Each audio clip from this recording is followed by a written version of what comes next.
And yeah, everybody, welcome, guys. Thank you for joining us. This is a subject that I'm very passionate about, and Brian's very passionate about. Like, how do we upskill and how do we turn talent acquisition into a noble career? profession, a Yeah, thing.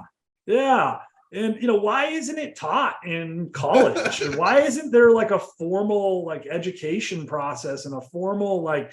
This is one of the most, in my opinion, is one of the most important components of business is hiring. Well, okay, so we can talk about why it's an important part of business.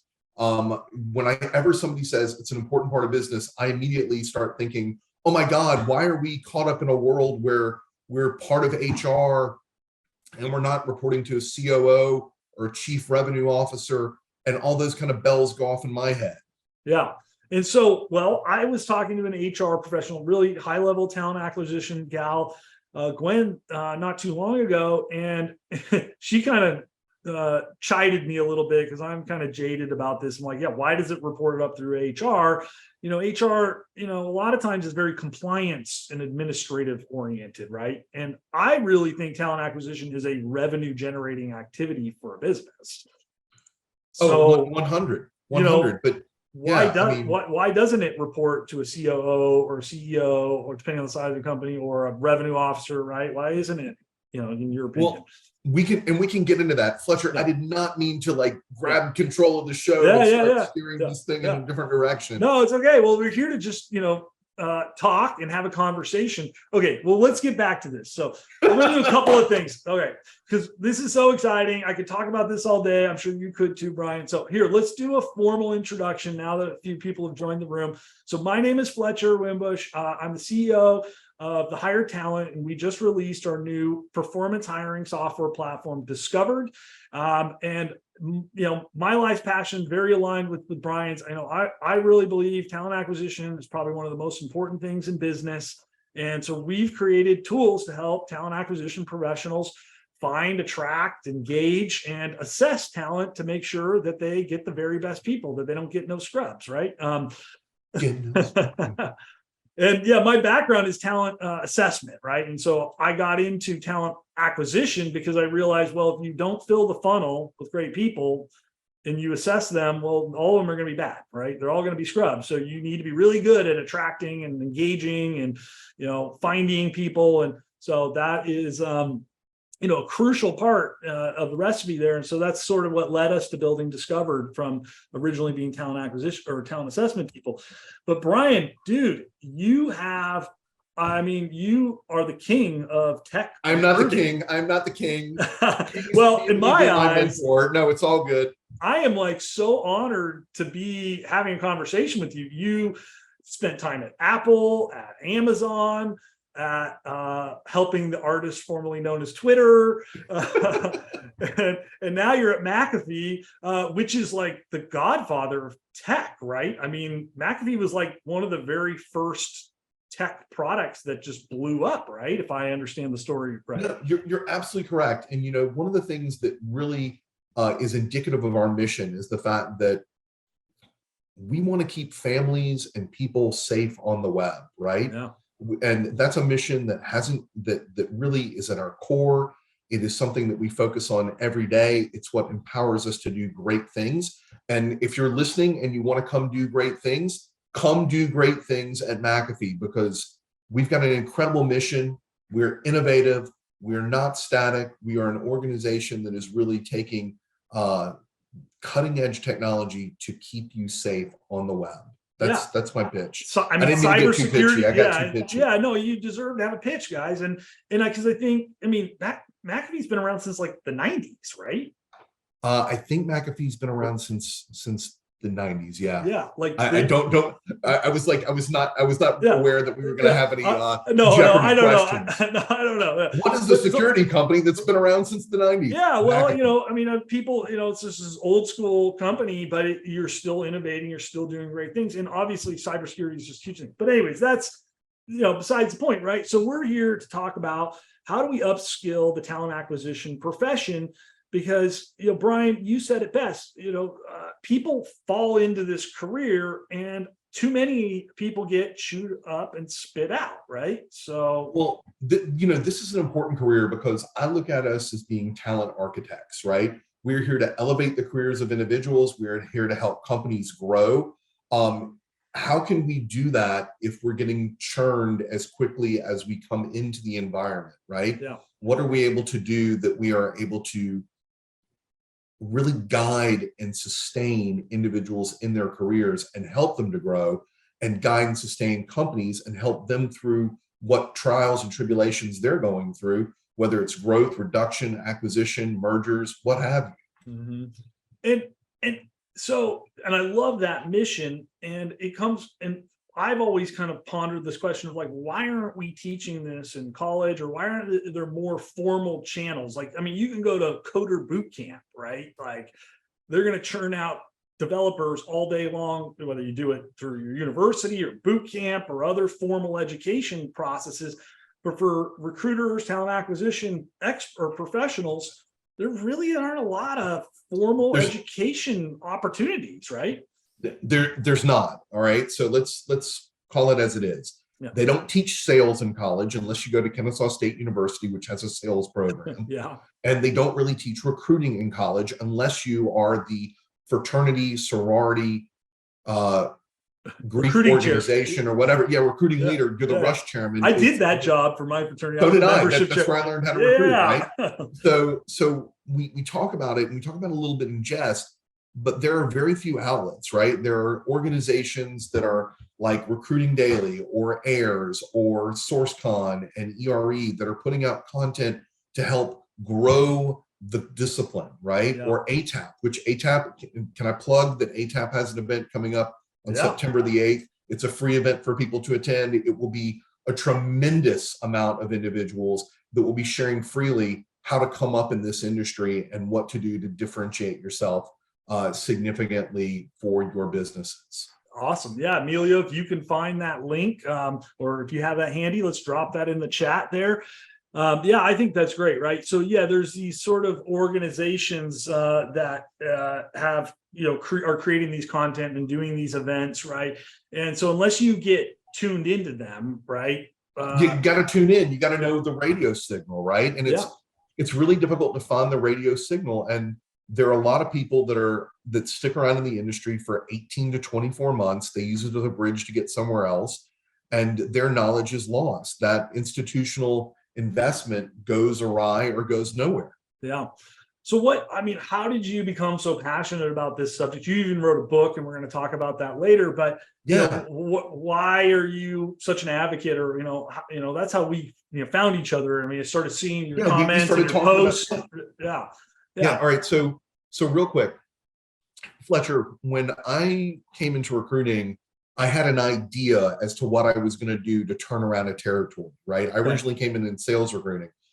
So I used that moniker and that lens to kind of see what I was going to build, right? Okay. But I had a very good teacher in Michael Whaley. Michael and I started at this staffing firm on the same day. And Michael told me what I had to do to be successful, which was the exact opposite of what senior leadership was telling me to do to be successful. Yeah. But I looked at Michael. Michael had a great career at Robert Half. I saw what he was doing, and I was like, how can I go there and be that guy? So then fast forward to YouTube. There's a guy named Nathan Hanks. Nathan Hanks was putting out YouTube clips about how to be a great technical recruiter, even before Danny Cahill was doing his trainings and whatnot, right? So I went to YouTube, and that was at the infancy of YouTube, right, where there were even no ads. But I make this point is that I had to scrounge, and I had curiosity for my discipline, I had empathy for my candidates, and I had tenacity to build great organizations. If you have those three things, you're going to find the answers. I want to make sure the answers are easier to find and they're easier to replicate. Take the mistakes that I made as a sales recruiter, as a sales and marketing recruiter, as an executive recruiter, as a technology recruiter, which I've been for the past 10 years now. Take those mistakes and build upon them. Make them stand on my shoulders, man. Like, just effing go. Yeah. Let's do this. Yeah. So what do you think are the kind of top couple of mistakes that or maybe not, I don't even think it's mistakes. I think you kind of touched on it a little bit, but like, what are the top kind of mentalities you have to become a successful recruiter? Top 2 or 3 things. So I think I touched on those 3 that I think are like really important: curiosity, tenacity, and empathy. You can build them in a triangle, however you want to work them, but you've got to have those qualities. I also think, though, that with curiosity, you got to break out the ability to listen, right? And that connects itself to empathy, is that you've got to hear what your candidate is saying. No, that is not asking the question, how many years of Python experience do you have? You need to listen to understand what they did with that Python experience. What did they build? How did they move an organization forward? What problems did they solve? Oh, wow, that sounds hard. How did you do it? And be interested in the how, not just the why. Like, both of them are important, and they go to that listening ability, they go to that curiosity, they go to that empathy, but have the tenacity, have the backbone to stand up and get in there and ask that question, right? If you think about it, it's like, I think that a lot of recruiters don't have the ability to listen. They just want to tell you the opportunity and get it done and over with, and then say, hey, what do you think? Send me your resume. Or ask you some like box checking questions, right? Like, do you have Python experience? Yes. Okay. Okay, great. Well, that doesn't really actually tell you anything, right? I mean, how often does somebody get the job and they're like, well, it's not what I expected, or the hiring manager goes, this person doesn't really have, the level of Python experience that I expected them to have, right? Because they never dug deep. They never had curiosity or empathy to understand or to dig deeper. Well, you have Python experience. Great. That's awesome. You have 10 years. Well, cool. Tell me what you've been doing with it. What was the last big project that you created, right? What impact did that project have? How did you do it? Who did you collaborate with, right? Why was it important? And those are all the... And those are the curiosity questions, right? Like, we hear about Toyota and the 5 whys. Like, why did you do this? Why did you build that? Where did this come from? The 5 whys that are part of like Kaizen development and what have you, like, those are important, critical elements, right? But that doesn't work for everybody. It doesn't, right? Like, I know there are a lot of recruiters that they play this as a numbers game, right? They're the same people who are playing the lotto and hoping that their check is going to come in on a scratch off. I am not playing that game, and you should not be playing that game either as a recruiter. And I think that's one of the things that we agreed about, is that we know that recruiters should be focused on how they can build that long-term value for candidates and for companies, not just this quick fix butts in seats idea, which I understand. That's very, salivation. That is a great idea to try to put as many butts in seats as possible. Go back. What impact are you making? How are you working at it? What are your numbers? What are your deliverables? What does it look like from an impact perspective on the business? Well, and I think that now you start talking about the curiosity about the business, right, itself. And I think I see that with young recruiters. A lot of times they don't understand the business that they're recruiting for. They don't understand the purpose of the business, how it operates, right? What impact that business has on its customers. Do you know? Okay, first off, do you know who the customer is for the business, right? If you don't know the customer, you don't know how the company makes money or monetize. Like, oh, we give our product away for free. Well, there's got to be some monetization in there at some point, somehow, some way, right? If you don't know your customer and what keeps your customer up at night, you don't know how the business runs. If you don't know how the business runs, you cannot adequately sell the opportunity, the culture, the deliverables, the problem that the individual will solve. You cannot sell it. And that's it, right? Everybody works to solve a problem, right? And sometimes, like, if you're building a rocket ship, you might be really responsible for like one little component of that rocket ship, but you're solving a problem to allow that rocket ship to go to space to maybe someday get us to Mars, right? I'm a big Elon Musk fan, but I don't want to go to Mars though, but I think it'd be nice if somebody gets there one day. Well, I do want us to go to Mars, right? And I do want that person to solve that problem. That is not my problem to solve for Tesla or for Blue Origin, for SpaceX or for Blue Origin, what have you. I want us to have all those discoveries, right? Like I want us to be, and maybe this goes back to the big question you asked is why do recruiters, so many of them fail? Is I don't think that they're asking the big questions. I don't think they're asking enough questions, honestly. Yeah. On both sides of the coin. They don't ask enough questions of the leadership, about the company, about to the hiring manager. So, I mean, this is something I talk about a lot, and I learned from Lou Adler very early in my career is performance-based job descriptions, right? Like that requires you to do a thorough job analysis, which means be curious, right? Like, well, what do they do? Why do they do it? Like, what does it affect? Like what role, how does that fit into the bigger picture, right? How do we measure whether they're solving the problem or not, right? AKA measuring success, OKRs, Right, KPIs, absolutely. right? And OKRs and KPIs are meant to just help tell you whether you're successful at solving the problem. They're not there to like beat you down, right?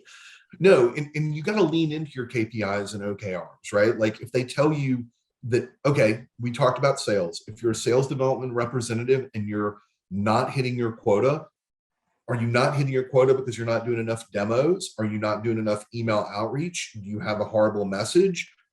These are all things that can be deconstructed based on the KPIs or OKRs. Yeah, exactly. So those are they give you a guiding light to say, okay, to troubleshoot which one of those areas, right? But that's another thing, Fletcher, is that I think that we have raised a generation of recruiters that are scared of data. Yeah. Why do you say that? That's an interesting statement. Okay, because I've worked at organizations where people say, I feel that this candidate is the best candidate. Yeah. I feel it in my gut. Yeah. Right. Well, they failed their code test. Yeah. And I think the code test would be an arbiter of whether or not they know Python. Yeah, it's objective. Okay. It doesn't have any feelings or emotions, right? Right. Right. So the thing is that let's work backwards. If we have this data that we have a recruiter that is throwing people against the test, are they asking the right questions? Yeah. How do we partner with the hiring manager? How do we partner with other recruiters? How do we partner with the senior most developer or engineer on that team and ask them, what should I be asking? Can you show me what this looks like? No, I'm not asking you to be a developer or engineer. I'm asking you to inquire amongst the team, why am I failing? Because my failure is your failure. We share in this together. What can I do to stifle the failure and to grow from this? Yeah. And that's a job analysis right there, right? That's sitting down with the people who are doing the work, the manager, the people frontline doing it, asking them those questions, right? Show me how this works. Explain it to me. Like, okay, what's the problem you guys are trying to solve? Oh, you're missing this Python developer who's got experience with LangChain and AI because we're stuck. We can't finish this project without that person. Like that's a different kind of Python developer than just your run-of-the-mill Python developer, right? So now, Absolutely. Okay, now I got it. So now I know which questions to ask and what to be curious about when I start talking to candidates, right? Right. And that's the other thing, is that I think a lot of recruiters think they can simply phone it in. Go to YouTube, watch Google, the company Google itself puts out videos about this is how this technology works. They are 20 minutes long. You can watch them on 2 times speed and do it in 10 minutes. Yeah. But it'll explain to you concepts like DevOps. It won't explain to you what accounting or what state and local tax is, or SALT, which I learned the hard way earlier this year when I was working on an accounting and finance role at McAfee. Yeah. But like learn, ask the question. And I think that's going to be the biggest single takeaway from the conversation we're having today. I mean, I think, I've always approached recruiting. I sort of also fell into the talent acquisition side. I mean, I came from a business leadership perspective, being a manager and running teams and, running whole operations. And recruiting was crucial for us to fill the roles. Like, okay, if we didn't have service techs to get out in the field and work with our customers, we couldn't make money. It burned everybody else out. We weren't, we just, everything didn't work right. Everybody was upset. The culture hurt, right? So it was a huge priority for us. It was a challenging role to fill, this particular role. And so as a leader, we took ownership of that. those roles, right? We had recruiters internally, but as a business leader, we said recruiting is going to be one of our top priorities. I'm going to focus on that, and I'm going to partner with my internal recruiters and my other managers to help. Now, then I move into this talent assessment world where I spent my whole life just thinking about how do you evaluate people and make sure they're the right fits. And very quickly you realize like, well, okay, that's great. I'm pretty good at that, like figuring out who's good. But if I can't get people into the funnel, it's a whole nother challenge, right? You got to be able to deliver that message. You got to get the people engaged, right? So how do you, I guess my point is by looking at it from a leadership perspective, forced me to understand the big picture of the business, the problem, the customer, right? And that somehow we got to get talent acquisition people there, right? So you say be curious, but I think about is how do you get them to think like the CEO? Okay, so real quick, I want to touch on one element that you brought up there, and then I'm going to answer how you get them to think like the CEO, right? First off, actually, wait, I'll answer it in reverse. I think the CEO has to empower every member of the organization to act like they're the CEO of the organization. Like look, everybody who works for a company is a recruiter for that company. It doesn't matter if you are, it doesn't matter if you're the janitor. It doesn't matter if you are the head of sales. It doesn't matter if you're somebody in marketing, right? Or you're somebody in operations. You're going to talk about your job and about whether you like it, whether you don't like it, whether you love it, whether you believe it. You're going to have that level of buy-in, right? Yeah. And if you've got people that are like Joey, man, I can't think of Joey's last name. I met him for the first time last week. Joey, guy wrote the book Never Lose Another Employee Again. Okay. Right? Yeah. So Joey was talking about that once you've empowered people to a certain level, once you've taken them through 8 steps of recruiting, right? And that 8-step recruiting actually takes place once they're onboarded. Yeah. Part of it. Post-hire, right? We over-index for hiring to begin with. We don't focus on what we do when you get there, but empower them to act like owners, make sure they love their responsibility. They're going to talk about who they are and what they do and their organization. I mean, we live in America where you go to a cocktail party and somebody says, "Pardon me, Fletcher, what do you do?" Not where are you from, right? In Europe, we ask where you're from. In America, we ask, what do you do? And you say, I solve recruiting problems for people. I solve leadership problems, right? Or you say, well, I don't really know. I don't like my job. I'm not sure what I do, right? Who do you work for, right? Like we asked, I work for Deloitte, I work for McAfee, I work for, but you get it. So I think that it starts with the CEO. The CEO has to want to be there, grow their business, and empower other people to act like owners and to create ownership. Christina Mosseri, thank you. Joey Coleman, I appreciate that. I met Joey Coleman right after I hung out with Snoop Dogg last week. So nice. You can draw your own conclusions that I couldn't remember Joey Coleman's name. Anyhow, the reality of it is that we've got, people can't look at this as simply as a paycheck. They have to be empowered to be owners. It's actually one of the things that I really like about the culture at Amazon and at AWS. They give every employee equity in AWS and in Amazon or in Amazon.com, right? And they have the 16 leadership principles, and they index on those leadership principles for individuals to act like an owner, to put the customer at every level. Yeah, it doesn't matter. It doesn't matter where you go, right? And I think that's one of the reasons why, it's a very Spartan organization, but it's also a very customer-driven organization. I mean, you got people who passionately hate Amazon and they order from Amazon, and you have people who love Amazon and they don't do anything with it, right? Yeah. So that's that. Fletcher, I do want to come back to a point that you raised though. And when we were talking about curiosity and its role that it plays in the organization, do you think that we've got a kind of a static problem that we're afraid to ask questions? Well, I think it's a communication challenge. I don't think just in general we teach people how to be excellent communicators, or it's an emotional intelligence challenge, or that we're developing our emotional intelligence.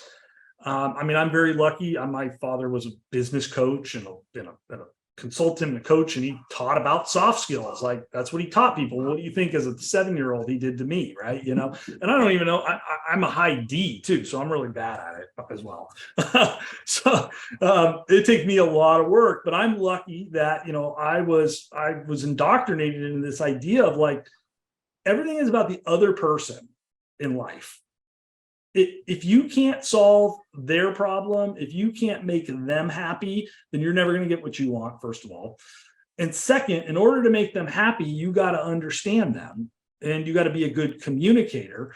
And it's natural for us as human beings to be bad communicators. Our emotions and our assumptions, our bias is the biggest part, right? And it's human nature to be biased. Like, we're humans, we're born, we have experiences, and our DNA tells us use those experiences to predict what's going to happen next, which then creates assumptions.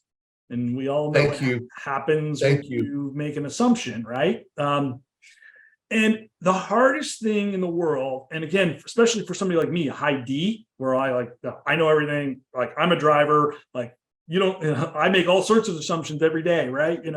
But as a recruiter, I purposely interviewed over 10,000 people. I made it a point to hit that number, right? And I'm well over it now. I don't even know. I stopped counting, right? But I did that to practice shutting up, asking questions, and listening. And when I did that, it forced me to say, Brian, I heard you say something, but you know what? I first assumed you meant this thing, but I forced to ask the dumb question. Brian, I'm not quite sure what I understood that you said. Like, tell me more, right? Absolutely. And that, I think that's lacking. I really do. I mean, I think that we have an education system that is like, go up and graduate high school and go to college, and then in college you'll learn something. But both of them are regurgitation mechanisms. Yeah. I say that I don't think that I was provoked to think critically about things until I got to graduate school, right? Yeah. Well, Fletcher, back to your original question, how do we educate recruiters? We do it through conversations like this. We do it through role plays. As silly as a role play may seem, we do it in that engagement. We make the 10,000 phone calls. Speaking of the 10,000 phone calls, I immediately think of Kat Kibben. Awesome. If you can get Kat as a guest, that would be great. Kat went through and executed a activity in rebuilding LinkedIn profiles, about rewriting job descriptions. Kat is an expert on that. And I just think that they've had the opportunity to exercise that muscle the same way that you exercise the muscle by talking to 10,000 people. Mm-hmm. I don't know how many people I've talked to. I know I've been at this for like 18 years. It does make me wonder, do I over-index on how I feel about a candidate or about the data that I've gathered from the candidate because I've had so many different conversations? So Fletcher, thank you for giving me that troublesome idea that's going to keep me up at night. I think, I think your curiosity thing, that's the key, right? That's the key to communication, right? It's key to empathy. If you go to a cocktail party, you ask somebody what you do, and you say, well, I'm a tech recruiter for McAfee, and I leave it at that, then I'm not curious and I'm not empathetic. My next question should be like, that sounds interesting. Like, what do you like about it? Or tell me more, right? And again, it's a very natural conversation to have. So I think it also serves both purposes, right? It's that empathy piece. So like, again, I'm a high D, so I have all sorts of problems. Like, I mean, I can be mean, right? Like, I have to work really hard. You're not mean. You're not mean. I'm not, but I can be. I mean, or I'm very, assertive, or I'm very like direct, and sometimes that rubs people the wrong way, right? And I got to be really careful about it. But when I perform well as a communicator, I ask those questions like, oh, I say something like, well, that's interesting, or that's cool. Like, tell me more, or like, oh, that, like, why do you like that? Or, you start asking those follow-up questions. And again, the same thing happens as you mentioned when I always say there's no bad interview question other than one that doesn't have like 5 follow-up questions. Actually, I think there are a few bad interview questions. Yeah. I think there's some ones that need to be retired, right? Yeah. Like, tell me about yourself. Like, that is a landmine of bad, very bad. Don't ask that question. It's bad. It's very biased. Looking at some of the questions, Laura mentions that it's important that the hiring manager is also involved in the interview process. Yeah. Totally agree with that. Actually, I think that the hiring manager should be the one that drafts the job description with the recruiting partner and kind of helping them steer the ship a little bit to make sure that the hiring manager gets to talk about what they're looking for and those KPIs that person's going to be measured against, those accomplishments and those challenges that they're going to come against. Well, I think that's what makes a great recruiter versus one that is struggling to be successful at it. And I agree with you. I think the hiring manager should drive that. But hiring managers, business degrees aren't taught how to be great at hiring. Like as a leader in a business before I became, in the talent acquisition world, again, I was very lucky. I thought it was important, but most of them didn't understand, right? They thought that was the recruiter's job, right? So 100%, right? Like, we're going to give you an order. You're going to go make me a steak, and the steak will be medium rare, and we will be good. Yeah. And that's why it's called an intake session. And they copied the job ad or description from LinkedIn or Indeed. They went and found a competitor or something, and they're like, "Here, go find me this person." Like, right? It's really bad, the things people do. But so a great recruiter, I think, stops and says, "Thank you for this, but can I have 30 minutes of your time and let me ask you a bunch of curious questions?" And gets them to transform that into a performance-based job description. Like, what are they? Because a lot of times most ads and job descriptions are not performance-based either. They're just a list of like task masks, like make the coffee, turn the lights off at the end of the day, right? I mean, really dumb things like that. Like those types of things should never be in a job description. What should be the outcome of the person's work, right? Make a product that the customer's going to love. And we measure that by... We measure that by sales. We measure that by deficiencies or bugs reported, right? Or, I immediately think about the car company in Fight Club about how they would only do a recall if there were so many accidents, right? Like, sorry, I don't. Yeah. Okay, now people know how I think. That's a bad measure of like, do we make safe cars, right? Right. But I did just rewatch an old clip of Steve Jobs, and he was being heckled like a little bit. They were like, well. He basically said, hey, a lot of tech companies build tech and then market the benefits of the product to people. Instead, what Apple did and why their claim to fame, right, is, I think, and one of them, many, but is they understood the people, human beings. They're like, human beings want ease, simplicity. And what do they want to do? They want to make phone calls and listen to music, at least back in the day, right? Like that's all people, they're like, that was really cool. It made my life better. And I want to listen to a lot of music, right? And I just want that to be easy, right? Like I don't like all these gadgets and gizmos. Like I just want to press like one button and like, figure it out. Well, that's what Apple created. They created products that solved the problem for people. They thought about the people first, right? And then they built the product to match the people's needs. As opposed to to match the people's problem, to solve the problem.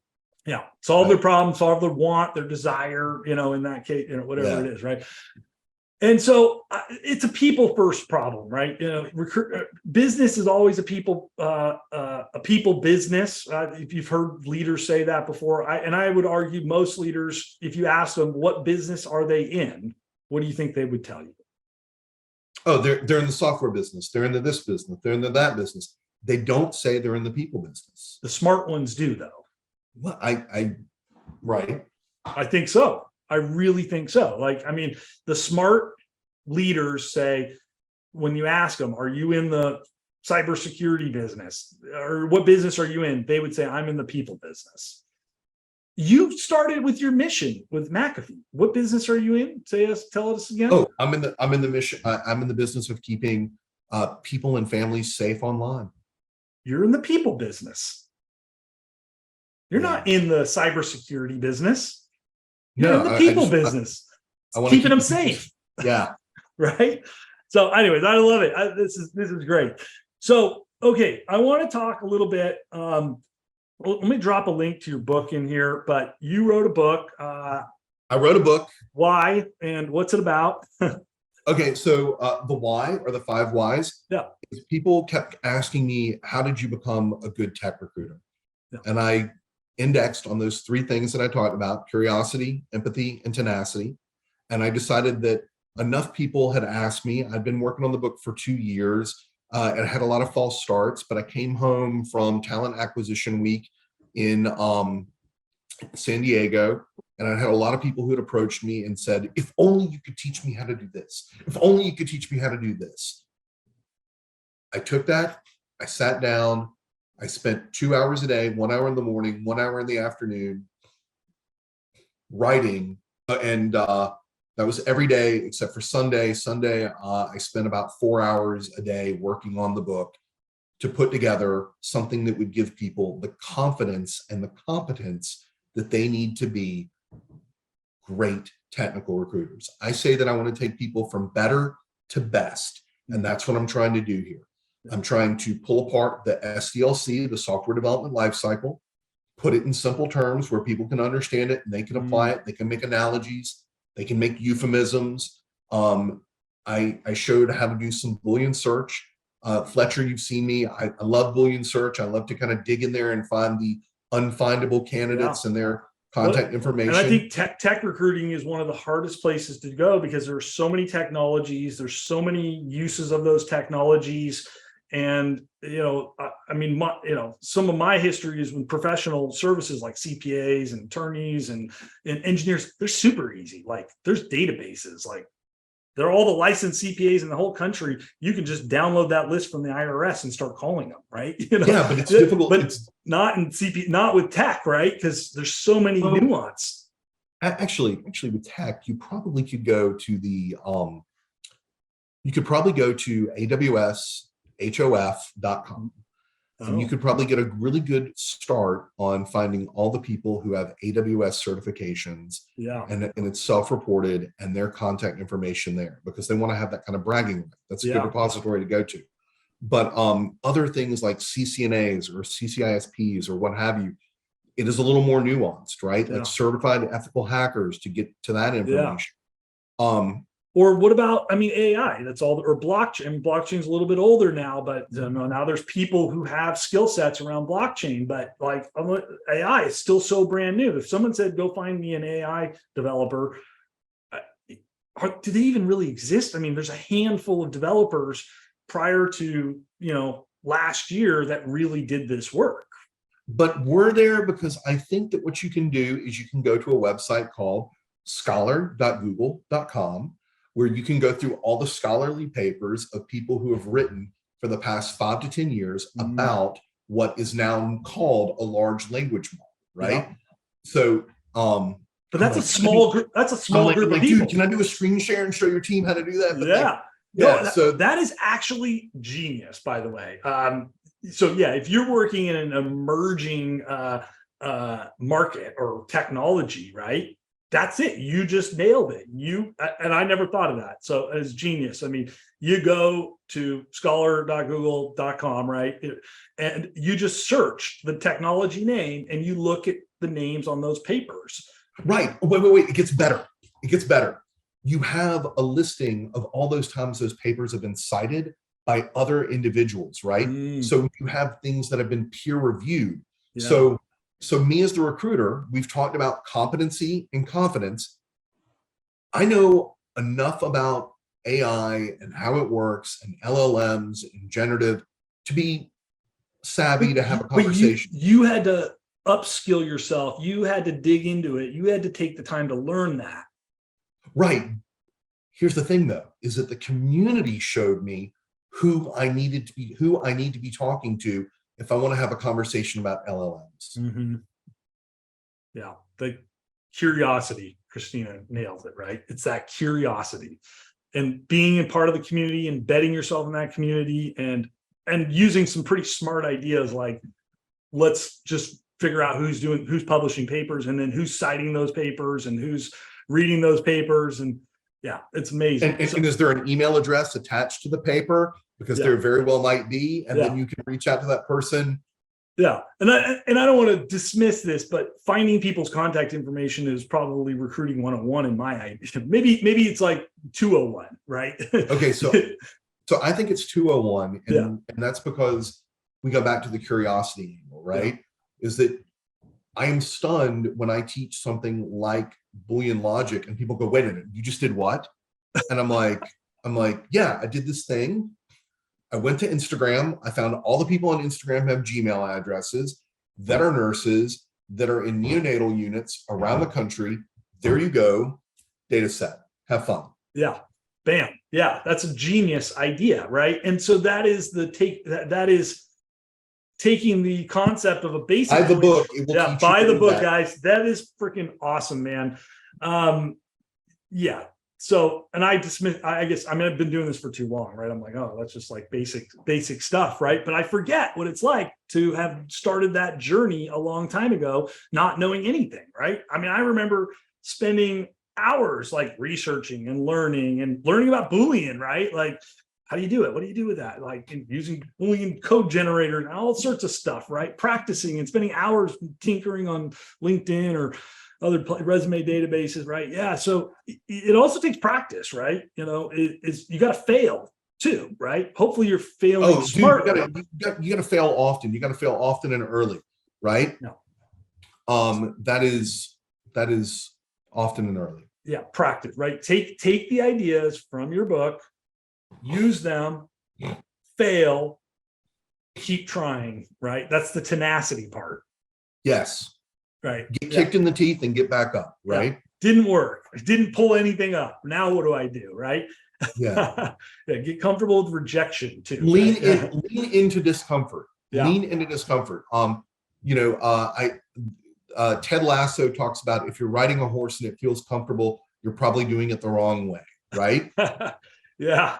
That's a great way to do it. And I would say that's true of any career that you're in too, right? So I think that might be part of when people get into talent acquisition, but any career, right? There is a level of discomfort and unfamiliarity. And often it takes a year to become, I would say, like somewhat proficient at your career choice, right?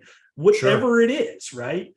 You know, you might be pretty good at your job after a year, but you still got a lot to learn, right? You know, there's 100 excellence. I mean, again, Malcolm Gladwell fan, right? Like it takes 5 years, according to Malcolm Gladwell, to become maybe an expert at something, right? The 10,000 hour rule. Yeah. That's 10,000 hours of 40 hours a week, right? You got to do your job for 5 years to become expert or close. Awesome sauce, right? Yeah. And then there is some raw talent too. So obviously, hopefully spend your 10,000 hours doing something that fits your natural strengths and weaknesses. Don't swim upstream, right? You know, don't be an introvert and go into sales and do it for 5 years. You know, no. Be an introvert and go into sales. Be an introvert and go into sales. Yeah. Well, like know that it's going to make you better. Know that it's going to transform you, right? Yeah. Part of what we do as human beings is that we're transforming every day. Yeah. Well, that's true. Yeah. You put yourself outside of the comfort zone. I don't know, you know, stick with it for 5 years, but there are introverts that are great salespeople too, right? There are introverts that are great recruiters. Yeah, exactly. Because a lot of times introverts, again, that's my big downside, right? I'm not like, empathy is not really my strong suit, right? Like I really have to work hard at it, right? Empathy comes naturally to many introverts. You know, the high S's on the disc, right there. That's like their superpower is empathy, right? And with empathy comes often curiosity is usually the next thing with empathy, right? So really great natural skill set. But we're missing tenacity, right? Yeah. And I think it goes back to something that Christina said in the comments, right? And she talked about that you miss 100% of the shots that you don't take. Mm-hmm. I want to say that you miss 100% of the shots that you're not prepared to take. If you had, you know, there's the old adage that if you had to cut down a tree and you had 6 hours, how would Abe Lincoln spend his time? And he would spend 4 hours sharpening his axe and preparing to cut down the tree, and then 2 hours knocking down the tree, right? Yeah. you've got to be tenacious enough to prepare, to go out there and to be ready to, you and I were talking about it, like building a great tool. You can aim the tool at all kinds of things and send out 100,000 emails, and that's really tenacious. But are you prepared for what that means from a response rate, but also are you prepared what that means from how you're hitting your KPIs or what you're doing to drive the business and to drive the relationship? Yeah, it's not super targeted. You end up spending all your time having conversations with irrelevant candidates, and you're wasting their time and your time, and then you're sending the wrong person to your hiring manager. Your hiring manager is losing faith in your ability, right? Because there is that component, right? And again, why your recipe is so important. Like, you send the wrong person to your hiring manager, they're only gonna put up with that for so long before they go like, Brian doesn't know what he's talking about. You lose that social capital. Yeah. You lose that social capital. Yeah. And then that day when you bring them somebody and the hiring manager is like, no, if you've done a good job and you send them quality people consistently, and the day you bring them that candidate and the hiring manager says, no, I'm not that interested. Now you can go to bat and say, no, you need to take a second look. And here's why, right? Because you've gathered the facts, the evidence, and you've built that social capital with them where they'll say, okay, I'll give you a chance on this one, right? Sure, true that. And about taking that chance, like, Michael Whaley was somebody who taught me to, I'll never forget that he used to say to hiring managers, he's like, if I'm wrong about this resume, I will eat it with ketchup. Yeah. So I never saw him eat a resume, even though I've given him bottles of ketchup before and been like, have it out. Better be sure, right? Like, and again, if you've done that job analysis, you've coached the hiring manager through the job description creation process. If you understand the business and the business problem that people are solving, right? And then you go out and you are curious and empathetic with candidates, you will be able to bring all that together into one powerful argument to this is why this was your person, right? Don't think of it as an argument. Think of it as a moment that you're going to ignite the candidate, ignite the hiring manager, and ignite the entire organization. Yeah. Think of it as a firecracker. Yeah. I love it. Okay. Well, Brian, we've had a lot of fun here chatting here. And I normally close with, I'm going to close with one. Wait, you close with TLC and you open with TLC? Where are you? Are you left eye? No, I think like probably Rockies we're going to close with, right? Now we're going to go out and conquer the world, right? So I always just close a couple of things. One, just what are one or two things? Just we talked about that you could do tomorrow. You could change tomorrow to be more successful in your talent acquisition career. I would push myself away from the desk an hour earlier. To do what? Hang out with my daughter, hang out with my wife, work on the next book, go to the gym. God knows I need to go to the gym more often.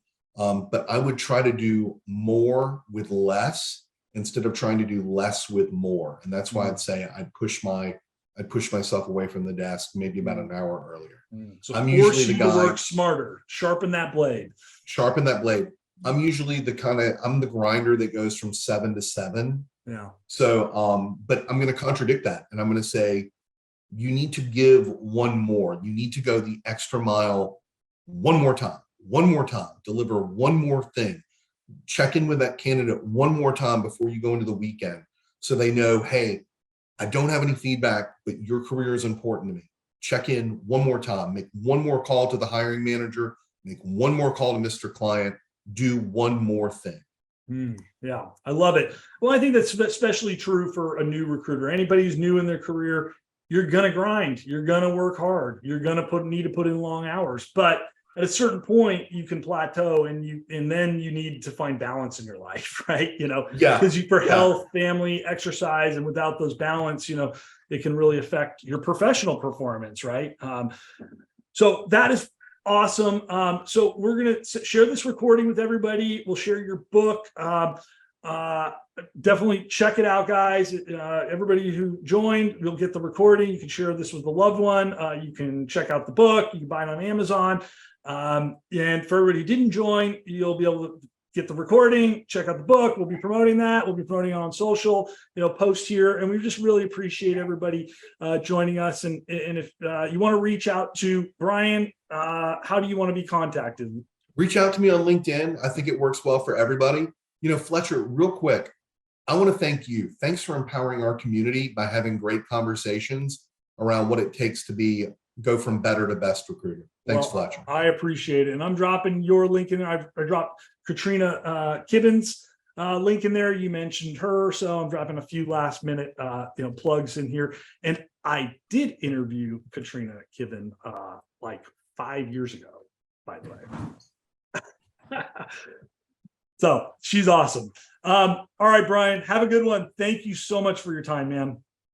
Thank you for making a space for me. Thank you for making a space for others. Fletcher, you have an awesome day. Thanks so much. See you guys. Bye.